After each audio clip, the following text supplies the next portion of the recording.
देश भर में कोरोना के मामलों में कमी होने के साथ ही लोगों का आवागमन भी बढ़ने लगा है। पर्यटक भी अब राजस्थान, हिमाचल समेत तमाम राज्यों में घूमने के लिए जा रहे हैं। यही कारण है कि देश भर के तमाम रेलवे स्टेशनों पर यात्री भार बढ़ता जा रहा है। बढ़ते यात्री भार को देखते हुए रेलवे भी लगातार ट्रेनों की संख्या में बढ़ोतरी कर रहा है। जयपुर जंक्शन की बात करें तो प्रतिदिन 75 ट्रेनों का संचालन किया जा रहा है, तो यात्री भार भी बढ़कर 35,000 पहुंच गया। यात्री भार बढ़ने के साथ ही अब रेलवे स्टाफ का काम भी बढ़ गया है। स्टेशन पर एक तरफ जहां सोशल डिस्टेंसिंग की कमी दिखाई दे रही है, तो वहीं दूसरी ओर बिना मास्क के भी लोग घूमते हुए दिखाई दे रहे हैं। इसके साथ ही प्रदेश में पर्यटन को बढ़ावा देने के लिए RT-PCR की अनिवार्यता को खत्म कर दिया गया है, जिसके चलते स्टेशन पर प्रतिदिन 500 से अधिक होने वाली जांच अब 200 के करीब आ गई है। इसी को लेकर हमारे संवाददाता ऋषभ पांडे ने जयपुर जंक्शन का लिया जायजा। कोरोना के मामलों में कमी आने के बाद रेलवे लगातार ट्रेनों के संचालन में बढ़ोतरी कर रहा है और यही कारण है कि अब लगातार जो यात्री भार है वह भी बढ़ता जा रहा है। एक बार आपको मैं दिखाना चाहूंगा कि जो यात्री भार है स्टेशन पर वो बढ़ा हुआ है और साफ तौर पर जो भीड़ का नज़ारा है वो देखने को मिल रहा है।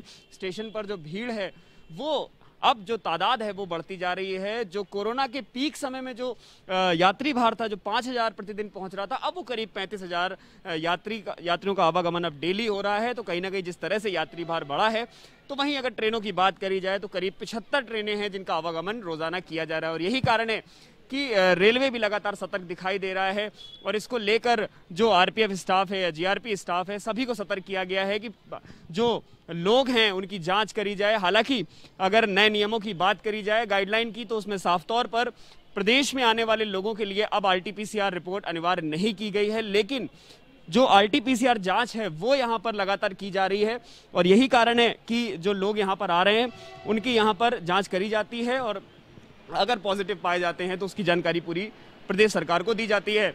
एक बार यहाँ पर जो टीम है वो भी हमारे साथ है, हम बात करते हैं कि अनिवार्यता खत्म कर दी है RT-PCR जांच की, लेकिन जो लोग आ रहे हैं किस तरह से रैंडम जांच आप उनकी कर रहे हैं? हम जो बाहर से आ रहे हैं उन सबकी जांच के लिए पहले पूछ रहे हैं उनको कि भाई आप जांच करवा के आ रहे हो। जो नहीं करवा के आ रहा है उसको यहाँ रोक रहे हैं और लगभग काफ़ी टीम में काफ़ी लोग जो है RT-PCR करवा के भी आ रहे हैं। कई लोग बोल रहे हैं हम वैक्सीनेटेड हो रखे हैं, तो वो नहीं रुक रहे सर। और जहाँ पे पहले काफ़ी हो रही थी वो थोड़ा कम होने लग गई जांच से। जहाँ जो जांच पहले अगर बात करी जाए, कितनी संख्या पहले थी और वो घटकर अब कितनी रह गई? पहले सर डेली 700-800 के करीब हो रही थी, अभी जो कम हो रही है 2 दिन से, जो अभी 200 के करीब हो रही है लगभग। और इसको लेकर आपको मैं एक बार बाहर का भी नज़ारा फिर से दिखाना चाहूँगा कि किस तरह से बाहर जो लोग हैं वो यहाँ पर मौजूद हैं और यही कारण है कि भीड़, आप एक बार देख सकते हैं कि भीड़ है। हमारे साथ सब इंस्पेक्टर विजय हैं RPF से। विजय जी, किस तरह से कर रहे हैं, क्योंकि सोशल डिस्टेंसिंग की कहीं ना कहीं कमी दिखाई दे रही है, आवागमन बढ़ा है, किस तरह से आप प्रयास कर रहे हैं लोगों को समझाइए?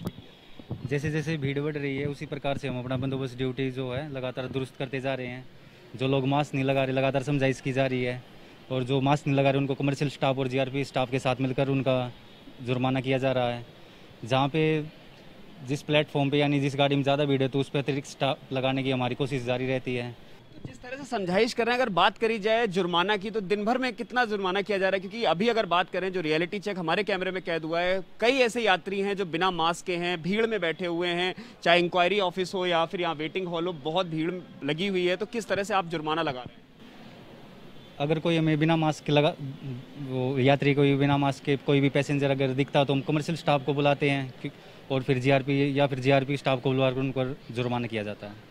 तो कहीं ना कहीं RPF भी अपने तरीके से जो चालान है वो किया जा रहा है, जुर्माना लगाया जा रहा है GRP के सहयोग से, चाहे कमर्शियल स्टाफ के सहयोग से। लेकिन अब जो लोग हैं, आम लोग हैं, उनको समझना होगा, क्योंकि जिस तरह से दूसरी लहर में देश भर में जो मामले सामने आए थे और मौतों का आंकड़ा बढ़ा था, तो अब तीसरी लहर का जो बढ़ावा दिया जा रहा है वो आम लोगों के जरिए ही दिया जा रहा है। तो A1 TV आपसे यही उम्मीद करता है कि यदि आप स्टेशन या किसी भी पब्लिक प्लेस पर जाते हैं तो मास्क अवश्य लगाएं और साफ तौर पर भीड़ ना करें। कैमरा पर्सन रामकिशन सैनी के साथ Rishabh Pandey, A1 TV news, Jaipur.